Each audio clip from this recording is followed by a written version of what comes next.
자, 타이틀 나왔습니다. 투자의 기회, 원전에 몰리는 돈 이런 주제고요. 요 얘기를 무슨 뜻인지 좀 깊이 있게 알아보죠.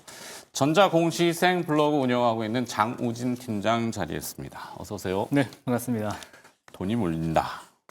네. 만큼 좋은 이 문구는 없죠. 네, 그렇죠. 원전.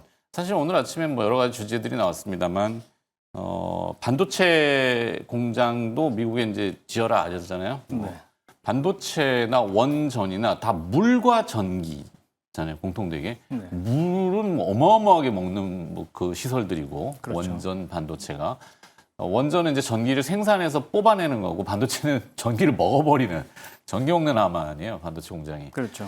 자, 그런 의미에서 이 에너지원의 원전은 계속 끊임없이 이슈가 될 것 같긴 한데, 우리가 이제 직접적으로 연관성을 지을 수 있는지, 국내에서는 뭐 원전 관련된 ETF들 설정이 좀 활발하다고요? 그래서 돈이 네. 몰린다는 의미예요? 맞습니다. 그러니까 원래 이제 우리나라에도 원전 관련된 ETF는 있었는데 이번에 이제 신규로 처음으로 설정된다고 하는 건 SMR입니다. SMR, 근데 방금 말씀하셨던 게 이제 반도체는 전기를 먹는다 그랬었고, 근데 똑같이 물을 먹는다고 말씀을 주셨는데 네.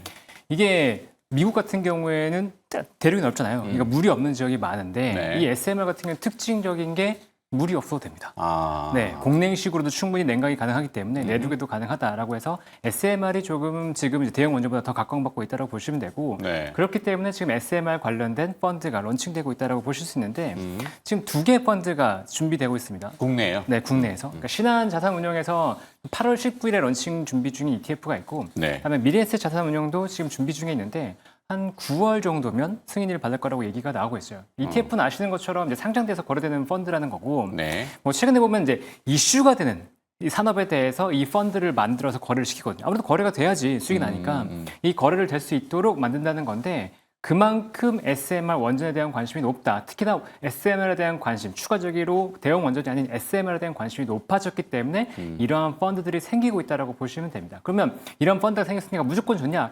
꼭 그렇지만은 않고 최근에 보면 ETF가 생겼을 때 오히려 네. 시장의 관심이 고점을 만들면서 하락한 경우도 있었다. 그러면 지금 상황에서 이 SMR ETF 기반으로 앞으로 우리가 성장할 걸로 봐야 되냐? 아니면 조금은 이제 고점 찍었다고 봐야 되냐? 여기에 대한 이제 논의가 필요한 상황인 거죠. 네. ETF도 종류가 이렇게 양분돼 있잖아요. 뭐 코스피 같으면은 주가 지수가 올라가는 상승 시에 레버리지 ETF가 있고 네. 주가가 조정을 받으면 인버스라고 하는 거꾸로 된 네. ETF가 있고 뭐 저런 SMR ETF나 이런 특정 섹터에 대한 ETF는 아직 인버스는 많지는 않죠. 있나?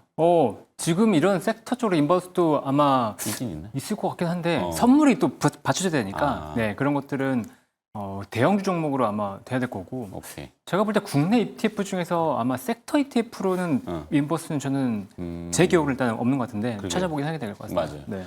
어쨌거나 뭐 양쪽의 기회를 다 줘야 되는 의미가 있고 그다음에 저 ETF라는 펀드가 설정되면은 아까 그 관련주라는 리스트가 쭉 우리 화면에 나갔거든요. 네. 그러면 우리 국내 뭐 SMR ETF다 그러면은 관련주 묶음이 좀 다양한가요? 네. 마지막에 설명드리려고 했었는데 그래요? 종목부터 있어요? 말씀드리면 네. 일단 종목이 그렇게 많지는 않죠. 국내에서 SMR 관련된 뭐 어차피 이제 원전 관련된 주가 그러게요. 연결되는 것들도 많고 하니까 그 안에 반도체 들어가면 사실 삼성전자도 해당이 되지만 그건 아닐 거 아니에요. 네, 그래서 일단은 얘기 나오는 걸 보면 미래에셋 자산운용의 핵심을 두고 있는 기업이 2개가 있습니다. 두산에너빌리티와 현대건설을 메인으로 두고 있고 이 2개 기업에 대한 최대 한도를 무려 25%를 설정했어요. 각각. 네. 그러니까 이 2개 기업이 50%까지 들어갈 수 있다는 거기 때문에 SMR 관련해서 핵심 기업으로 두고 있다고 보시면 되고 그다음에 신한자산운용 같은 경우에도 두산에너빌리티를 20% 비중을 뒀고 그다음에 네. 현대건설, DLENC, BHI, 한전 KPS 같은 종목들을 두고 있습니다. 참고로 한국전력은 제외시켰어요. 한국전력 같은 한전은? 경우에는 뭐 원전의 비중이 낮다는 이유로 일단 배제시켰기 때문에 왜 그런 것들은- 한수 이해가 안 되네. 네. 근데 뭐 한수원 있긴 하지만 전체 실적에서의 비중이 좀 작기도 하고 그다음에 SMR 관련해서는 한국전력이 조금은 이제 참여도가 낮다라고 보는 것 같습니다. 근데 외국인 투자자들이 최근에 한전을 막 미친 듯이라는 표현이 맞을까? 미친 듯이요. 그렇죠. 굉장히 계속 사고 있죠. 사고 있는데 왜 그럴까? 뭔가 그들은 알고 있을 텐데. 네. 그것도 이따가 조금 더 말씀드리려고 합니다. 그래요. 네. 자, 원전 ETF 런칭의 의미 좀 전에 나오고 있는데 사실 네. ETF가 설정되면 아까 그 리스트들 있고 그거를 담아야 되잖아요. 그렇죠. 그래야지 이제 그 추종을 하니까 움직임을.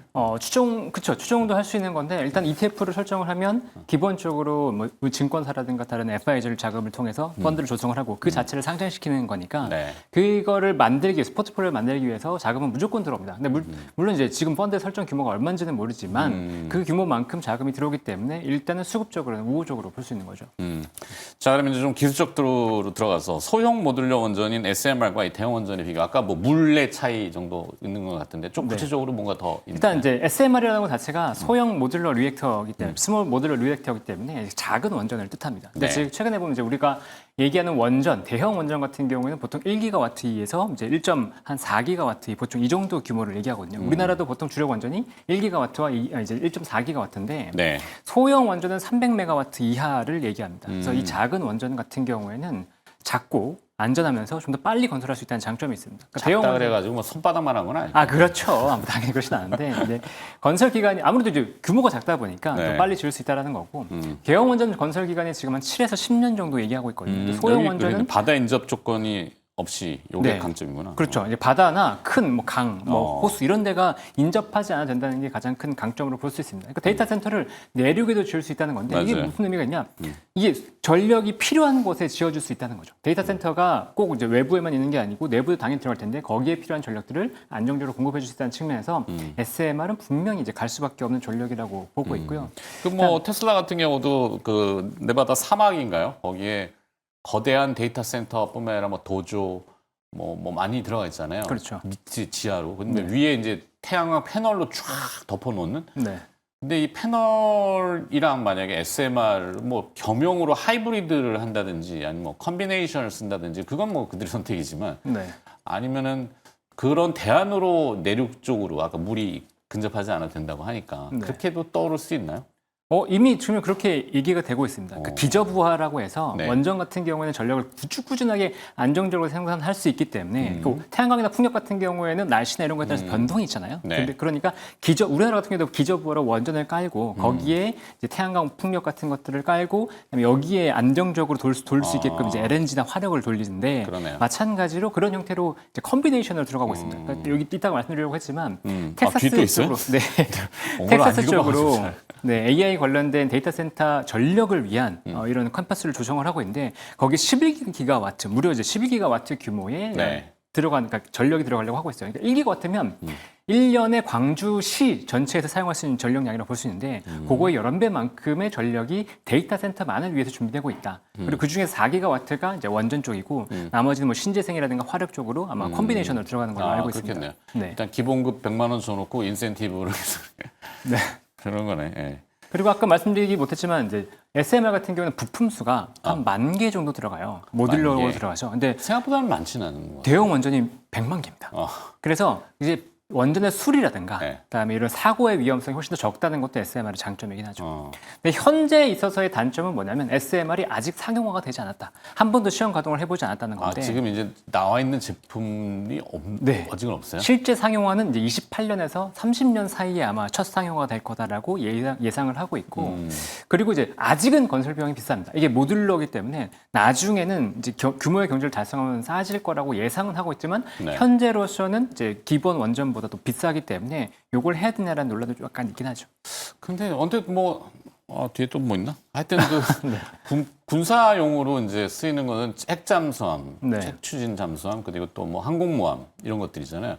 그러면 저 SMR을 이렇게 누여놓으면은 그렇게 쓰이는 건지는 잘 모르겠는데 거기도 어차피 노심이라고 하는 거 핵 분열이잖아요, 저거 다 네네. 공통된 이론은 그렇지 않나요? 그러면은 기존 상용된 제품이 군사적으로는 쓰이는데 이런 산업용으로 안 나온 건가 기도 하고 모르겠네요. 군사용으로 쓰던 거요? 그건 저도 잘 모르겠네요. 그러네요. 네, 거기까지는 제가 안 맞아요. 찾아봐서. 사실 어떻게 하겠어요? 국방 네. 기밀을 뭐 우리가. 네. 자, 미국도 지금 뭔가 트럼프 대통령이 원전에 관련된 이슈를 뭐라 한다고요? 그렇죠. 이제 원전 관련해서 이제 가장 크게 주목받던 이유 중에 하나가 기존의 바이든 대통령 때는 신재생을 굉장히 많이 강조했었고 원전은 신재생에 포함시키지 않았었잖아요. 그렇죠. 근데 이번에 보면 이제 트럼프 대통령이 전력이 굉장히 부족하다는 걸 인지하고 있기 때문에 네. 원전 관련한 행정명령을 지난 5월에 서명을 했습니다. 그래서 첫 번째로 보면 가장 큰 게 규제 개혁이라는 건데 이 원전 신청을 하면 이거를 빠르게 승인을 해라. 그래서 18개월 내에 패스트트랙. 네, 패스트트랙. 그래서 18개월 내에 검토를 하고 승인을 내라라고 했었고 기존 원자로의 연장에 대한 승인은 12개월 내로 해라. 그래서 원전과 관련된 정부의 어떤 규제 이런 것들이 빠르게 진행될 수 있도록 하라는 게 가장 컸고, 그다음에 두 번째가 아예 이제 SMR을 못 박았습니다. SMR 네. 관련해서 실증 프로젝트를 추진해라라고 얘기를 했었고요. 그다음에 아까도 말씀하셨던 뭐 국방이라든가 AI 인프라와 관련해서 원전에 중요하기 때문에 요 관련된 지원을 하기 위한 AI 그 원전을 이제 우리가 부각시켜야 된다라고 얘기를 했고. 네. 그다음 네 번째 같은 경우에는 이제 핵 연료에 대해서도 공급망을 내부적으로 강화시킨다라고 얘기했죠. 그만큼 내부적으로 핵연료를 안정적으로 확보한 다음에 이걸 기반으로 해서 우리가 원전 전력을 만들어야 된다고 하는 거라서 내부적으로 이제 원전에 대한 중요성을 굉장히 많이 인식하고 있고 원전 관련된 사업이 굉장히 부흥을 이룰 거다라고 예상할 수 있는 부분이죠. 근데 우리가 기억하실 겁니다. 예전에 바이든 정권 때 IRA 정책이 나오면서 2차 전지라든가 신재생 쪽에서 굉장히 큰 붐이 있었고 네. 실제로 이제 2차 전지가 굉장히 좋았잖아요. 그렇죠. 그러니까 이번에도 보면 이제 이번 트럼프 정권에서 주장하는 거 보면 이제 원전이라든가 지금 뭐 LNG 발전 이런 쪽으로 얘기를 하고 있기 때문에 관련 사업에도 실제로 삽을 뜨고 실적이 보이기 시작한다 그러면 충분히 영향을 있지 않을까라고 보고 있습니다. 네. 지금 자막에 나왔어요. 국방 AI. 네. 뭐 미국판 이 아이언돔, 골든돔 얘기 나왔잖아요. 그때 뭐 스페이스X는 지금 좀 조용한데 그다음에 안두릴 또 그다음에 요즘 뜨고 있는 팔란티어 이런 회사들이 결합을 해가지고 안두릴이라는 회사는 또 우리나라의 HD 현대조선인가요? 오늘 또 같이 해가지고 무인 수상정 국방 쪽인 것 같아요. 그러니까 물론 짝짓기를 자꾸 하는데 네.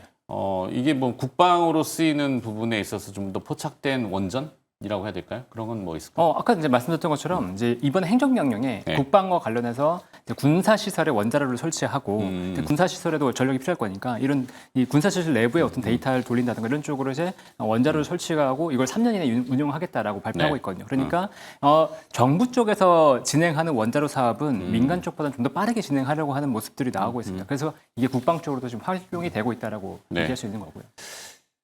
뭐 이번에 미국과의 관세 협상에서 이제 마스가라고 하는 아이디어를 잘 이용했잖아요. 네, 그렇죠. 우리가 좀 창의적이다. 그러면 사실 이런 세트로 그게 좀 물은 우리가 같이 붙여줄 수는 없지. 거기다가 네. 뭐 지하수를 파줄게요 하는 건 웃기지만 발전과 원전과 반도체 공장을 세트로 묶어가지고 우리가 이렇게 같이 지어줄게요라고 하는 거는 어떨까요? 우리가 대미 투자를 지금 3,500억 달러를 그쵸. 밝히고 있잖아요. 네. 근데 지금 이제 원전에 대한 관심을 갖는 것 중에 하나가 방금 말씀하신 것처럼 이제 제가 네 번째 투자 포인트로 꼽았던 거긴 한데 이제 조선에 이어서 그 다음에 대미 투자 펀드가 어디로 갈 거냐는 얘기들이 계속 나오고 있어요. 그쵸. 그러니까 3,500억 달러를 투자한다고 얘기했었고 그중 첫 번째는 이제 마스가라고 해서 조선 쪽 펀드는 이제 확정이 됐고 네. 그 다음에 2,000억 달러 중에서 나머지 자금들이 이제 원전 쪽으로 갈 수 있다라는 얘기들이 나오고 있거든요. 근데 8월 25일 지금 파미 정상회담이 확정이 됐잖아요. 네네네. 그때 원전에 대한 얘기가 나올 것이라는 얘기가 굉장히 강하게 들고 있습니다. 네. 그래서 마스가 같은 새로운 아이디어를 제시해서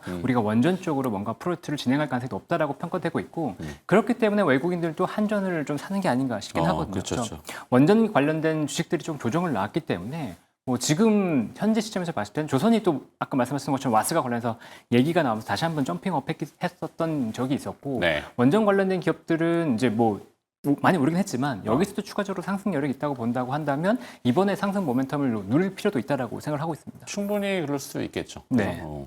그러면 조금 지금 시장에서 맨날 언급되는 기업들 사실 그게 제일 맞긴 한데 두산에너빌리티가 제일 맞긴 한데 네. 그 이외에 몇 가지 기업들 조금 더 정리해서 아까 잠깐 주시긴 했단 말이죠. 네. 종목 달라는 얘기예요, 그러니까. 네. 뭘 왜 해야 돼요?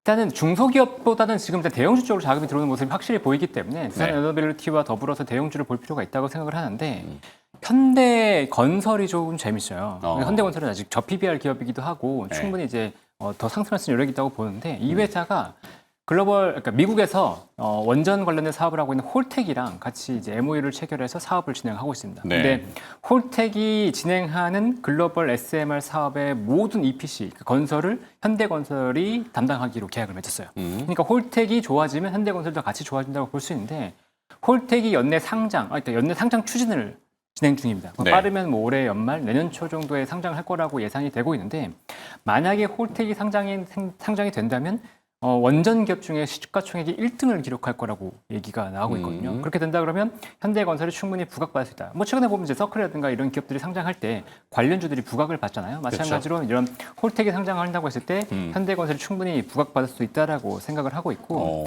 아까 잠깐 얘기 드렸지만 텍사스 쪽에 11기가와트 규모의 이제 대규모 전력 관련된 인프라가 조성되고 있다고 말씀드렸잖아요. 근데 현대건설이 여기에서 AI 전용 원전 단지의 건설에 참여하기로 MOU를 체결했습니다. 그러니까 전반적으로 미국의 이제 정말 원전 EPC에 참여하기 시작했다는 거죠. 그래서 원전이 미국에서 뭔가 붐이 일어났을 때 현대건설이 수주를 받을 수 있는 환경도 되고 있고 네. 실제로 그런 성과도 내고 있기 때문에 현대건설이 단순히 국내 건설 업황이 안 좋아서 보지 않는 그런 상황에서 벗어나서 해외를 보면서 특히나 원전을 보면서 미래 실적에 대한 기대감을 좀 반영할 수 있는 단계가 아닌가라는 생각이 듭니다.